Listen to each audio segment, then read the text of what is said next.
Et a dû arrêter ses liaisons lors d'un atterrissage sur Koumak. La vitre du cockpit a été endommagée par un projectile.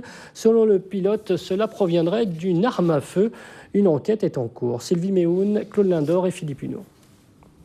De l'avis des pilotes d'Air Loyauté qui assuraient hier les rotations entre Bélep et Koumak, l'impact sur le coin supérieur droit du pare-brise aurait été formé par un projectile de forte énergie type balle d'arme à feu.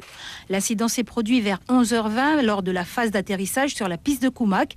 La compagnie affrétée par Tramanor pour pallier l'absence de son bateau, le Seabreeze, actuellement en panne, devait assurer avec ses deux appareils une dizaine de rotations entre Bélep et Koumak. Il faut savoir que cet avion qui était en finale transportait 16 enfants. La balle, s'il s'agit d'une balle, est venue ricocher sur le pare-brise. Fort heureusement, n'a pas impacté la carlingue. Parce que si elle avait impacté la carlingue, juste derrière, il y avait des hommes et des enfants et ça aurait pu être très très grave. Voilà. Donc, avant de porter quelque jugement que ce soit, on va attendre les résultats de l'enquête de gendarmerie.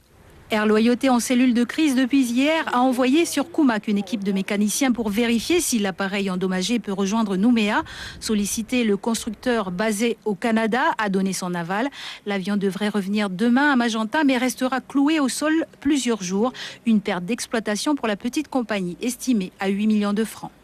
Cette semaine, on avait une activité assez chargée avec les deux avions qui étaient affrétés par la Nouvelle-Calédonie pour les pays du fer de lance qui devaient se rendre sur Ouvéa mercredi, dans le nord jeudi.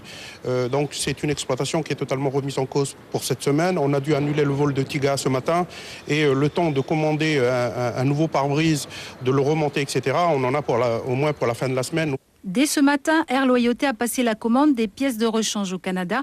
Pour l'instant, la compagnie devra assurer ses rotations sur l'ensemble du pays avec un seul appareil. À la suite de cet incident grave, les pilotes ont porté plainte pour mise en danger de la vie d'autrui.